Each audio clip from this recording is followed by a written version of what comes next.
নমস্কার বন্ধুরা, রুমার হেসেলে সবাইকে স্বাগত। সরস্বতী পুজো স্পেশাল আমার আজকের রেসিপি সম্পূর্ণ নিরামিষ আচারি আলুর দম।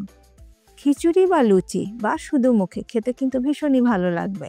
আচারি আলুর দম বা আচারি দম আলু বানানোর জন্য শীতের ছোট ছোট আলু আমি নিয়েছি। আলু আমি আগে ভালো করে ধুয়ে নিয়েছি। এবার আলুগুলো সেদ্ধ করার জন্য নিয়ে নেব প্রেসার কুকারের মধ্যে। দিয়ে দিচ্ছি পরিমাণ মতন জল আর দেব 1 টিস্পুন নুন। নুন দিয়ে আলু সেদ্ধ করলে আলুর মধ্যে নুনটা সুন্দরভাবে ঢুকে যায়। এবার প্রেসার কুকারের ঢাকা বন্ধ করে 3টে সিটি দিয়ে আলুগুলোকে সেদ্ধ করে নেব। আলু সেদ্ধ হতে হতে কিছু প্রিপারেশন করে নিচ্ছি। প্লেটের মধ্যে নিয়ে নিচ্ছি 1/2 টিস্পুন কালো জিরে, মেথি নিলাম 1/4 টিস্পুন, 1 টিস্পুন নিয়ে নিলাম মৌরি, আর 1 টিস্পুন নিয়ে নিলাম আধ ভাঙা করে নেওয়া ধনে। 6টা ফাটিয়ে নেওয়া শুকনো লঙ্কা আমি নিয়ে নিলাম, আর নিয়ে নিলাম 1/4 টিস্পুন হিং। এই মশলাটা আমি ফোড়নের জন্য রেডি করে নিলাম। আরেকটা মশলা আমি রেডি করে নিচ্ছি।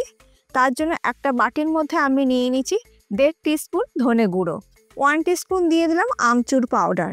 আমচুর পাউডার না থাকলে চাট মশলা আপনারা ব্যবহার করতে পারেন। শাহমরিচ দিয়ে দিলাম 1 টিস্পুন, শাহমরিচের বদলে আপনারা গোলমরিচও ব্যবহার করতে পারেন। 1/2 টিস্পুন দিয়ে দিলাম কাশ্মীরি রেড চিলি পাউডার, আর নিয়ে নিচ্ছি 1/4 টিস্পুন হলুদ গুঁড়ো। এবার অল্প পরিমাণে জল দিয়ে গুলে নিয়ে একটা পেস্ট আমি তৈরি করে নেব।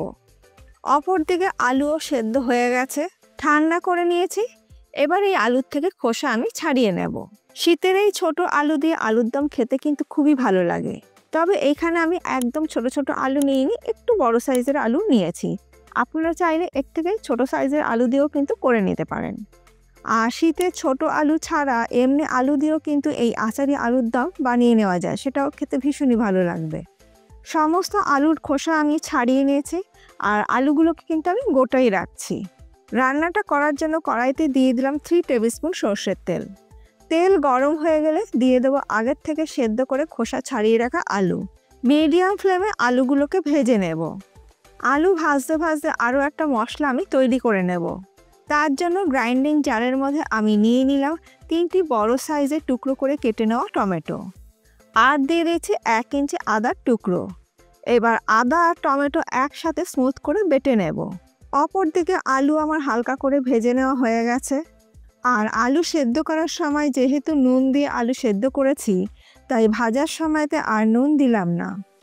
সমস্ত আলু ভেজে তুলে নেবার পর ওই তেলের মধ্যে ফোড়নের জন্য যে মশলাটা রেডি করে রেখেছিলাম সেটা দিয়ে দিলাম। 30 থেকে 40 সেকেন্ড ফোড়নটাকে ভেজে নেবার পর ফোড়নের থেকে যখন সুন্দর গন্ধ বেরোতে শুরু করবে, তখন আমি এর মধ্যে দিয়ে দেব বেটে নেওয়া টমেটো আর আদা।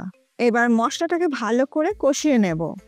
মিডিয়াম ফ্লেমে মিনিট 3-4 মশলাটা ভালো করে কষিয়ে নেবার পর এর মধ্যে দিয়ে দেব জলে গুলে রাখা মশলার পেস্ট। এবার মিডিয়াম ফ্লেমে মশলাটাকে খুব ভালো করে কষিয়ে নেব। মশলা কষাতে কষাতে এর মধ্যে দিয়ে দেব চিলি ফ্লেক্স 1.5 টিস্পুন, আর দেব স্বাদ মতো নুন। এবার আবারও মশলা ভালো করে মিশিয়ে নিয়ে কষিয়ে নেব। লো টু মিডিয়াম ফ্লেমে মিনিট 2 মশলাটা কষিয়ে নেবার পর এর মধ্যে দিয়ে দেব 3/4 কাপ ফেটিয়ে নেওয়া টক দই। টক দই আর মশলা একসাথে মিশিয়ে নিয়ে কষিয়ে নেব। আর এই টক দই কিন্তু রুম টেম্পারেচারে রাখা টক দই। ফ্রিজে ঠান্ডা টক দই কিন্তু একদমই রান্নাতে ব্যবহার করবেন না। মশলাটাকে আরও একটু ভালো করে কষানোর জন্য গ্যাসের ফ্লেমটাকে লোতে করে দিয়ে ঢাকা দিয়ে মশলাটাকে আরও একটু সময় নিয়ে কষিয়ে নেব।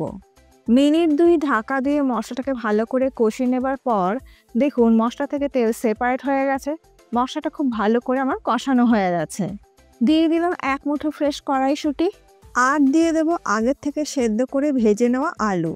এবার মশলার সাথে আলু ভালো করে মিশিয়ে নিয়ে কষিয়ে নেব। আলু আর মশলা একসাথে ভালো করে কষিয়ে নেবার পর এর মধ্যে দিয়ে দিচ্ছি খুব সামান্য পরিমাণে একটু জল। মিক্সিং জারের মধ্যে সামান্য পরিমাণে একটু জল দিয়ে বাকি মশলা শুদ্ধ জলটা আমি দিয়ে দিলাম। আর দিয়ে দিচ্ছি 4টে চেরা কাঁচা লঙ্কা।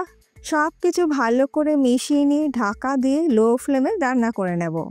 আলুর দমটা হতে হতে অপর দিকে একটা ভাজা মশলা আমি তৈরি করে নেব। একটা তড়কা প্যান আমি নিয়ে নিলাম, তার মধ্যে দিয়ে দিলাম 1/2 টিস্পুন মৌরি, আর দিয়ে দেবো 1/2 টিস্পুন গোটা ধনে। লো ফ্লেমে ড্রাই রোস্ট করে নেব। লো ফ্লেমে গোটা মৌরি আর গোটা ধনেটা আমি ড্রাই রোস্ট করে নিয়েছি। এবার এই ড্রাই রোস্ট করে নেওয়া মশলাটা আমি ঠান্ডা করে নিয়ে নিচ্ছি গ্রাইন্ডিং জারের মধ্যে। তবে এটার কিন্তু ফাইন পাউডার আমি করব না, পালস মুডে ঘুরিয়ে এটাকে একটু আধ ভাঙার মতন করে নেব। দেখুন এটা কিন্তু আমি ফাইন পাউডার করিনি, জাস্ট একটু আধ ভাঙার মতন করে নিয়েছি। অপরদিকে আলুর দমও আমাদের অলমোস্ট ডান। সব কিছু একটু ভালো করে মিশিয়ে নিচ্ছি। তবে এটার এতটা গ্রেভি আমি রাখবো না, আমি আরেকটু এটার গ্রেভিটাকে একটু শুকিয়ে নেব। আপনারা যদি চান এই রকম পর্যায়ে গ্রেভি রাখতে সেটাও কিন্তু রাখতে পারেন, তবে আমি একটু গ্রেভিটাকে একটু শুকিয়ে নেব। লো ফ্লেমে মিনিট 3 রান্না করে নেওয়ার পর দেখুন গ্রেভিটা অনেকটাই শুকিয়ে গেছে। আমি ঠিক এই রকমই গ্রেভি রাখতে চাইছি। সব কিছু ভালো করে মিশিয়ে নেবার পর এবার আমি এর মধ্যে দিয়ে দিচ্ছি যে আধ ভাঙা করে রেখেছিলাম গোটা মৌরি আর গোটা ধনে, সেটা আমি দিয়ে দিলাম। আর স্বাদটাকে ব্যালেন্স করার জন্য আমি চিনি এখানে দিয়ে দিলাম 1/2 টিস্পুন। আর অবশ্যই দিতে হবে কাঁচা সর্ষের তেল 2 টিস্পুন। সব শেষে এই কাঁচা সর্ষের তেলটা কিন্তু অবশ্যই দিতে হবে, যেহেতু এটা আচারি আলুর দম। আর কাঁচা সর্ষের তেলটা দিতে একদমই ভয় পাবেন না, এতে কিন্তু কাঁচা সর্ষের তেলের একদম গন্ধ হবে না, খুব সুন্দর একটা আচারের গন্ধ হবে। সব কিছু ভালো করে মিশিয়ে নিয়ে গ্যাসের ফ্লেমটাকে আমি বন্ধ করে দিলাম। এবার ঢাকা দিয়ে মিনিট 3 স্ট্যান্ডিং টাইমে আমি রেখে দেব। তৈরি হয়ে গেল দারুণ সুস্বাদু সম্পূর্ণ নিরামিষ আচারি আলুর দম। খিচুড়ি হোক বা লুচি, সব কিছুর সাথেই কিন্তু খেতে ভীষণই ভালো লাগবে। এছাড়া এটা কিন্তু শুধু মুখেও খেতে ভীষণ ভালো লাগে। আজকে আমার এই আচারি আলুর দমের রেসিপি আপনাদের কেমন লাগলো অবশ্যই জানাবেন। ভালো লাগলে বাড়িতে একদিন তৈরি করুন, আর আপনাদের ফিডব্যাকটা কিন্তু অতি অবশ্যই দিতে ভুলবেন না। এর আগেও আমি আপনাদের সঙ্গে বেশ কিছু আলুর দমের রেসিপি শেয়ার করেছি, যারা দেখেননি পাশেই আছে, একবার দেখে নিতে পারেন। আশা করছি এই রেসিপিটার মতন ওই রেসিপিটাও আপনাদের ভীষণই ভালো লাগবে।